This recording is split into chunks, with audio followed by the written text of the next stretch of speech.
Welcome back to Rakesh blogs. Hi స్వామి, అందరికీ జై శ్రీరామ్, జై హనుమాన్. సో మేమైతే మాలధారణ అయితే వేసినాం స్వామి, అర్థ మండలము.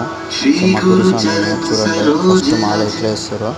ఫస్ట్ పొద్దున లేచి తానం చేసి మన మాల తీసుకొని వచ్చి పంతులకి ఇచ్చి, పంతులకి మాల దేవుని దగ్గర పెట్టి ఆయన పూజ చేస్తారు. ఫస్ట్ అయితే మన మేడం తానం తీసుకొని వచ్చి గట్ల అయితే ఉంటాము.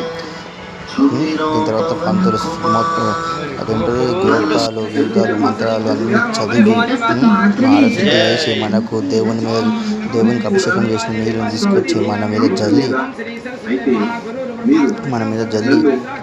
అప్పుడు మనల్ని శుద్ధి చేసి మనకు మాల అయితే వేస్తాడు. ఆంజనేయ స్వామి మాల మండలం దీక్ష. ఫస్ట్ పండుగ అయితే కలుపుతున్నాం చూడండి సామాన్లు. సో మొత్తం అయితే మేము 8 మంది సామాన్లు తీసుకున్నామండి. పండుగ కలుపుతున్నాడు చూడండి స్వామి. 5:30 అయింది, కొంచెం లేట్ అయింది. అందుకని మళ్ళీ పంటలు వచ్చి కప్పుతున్నాడు. పండుగ కప్పినాక తీసుకొచ్చి అన్నీ చెప్పి ఎట్లా నిష్టగా ఉండాలి, ఏం చేయాలని చెప్పి మాల అయితే వేస్తాడు ఇంట్లో. సో మాలధారణ స్టార్ట్ అయిపోయింది అప్పటి నుంచి. చూడండి వేస్తుంది స్వామి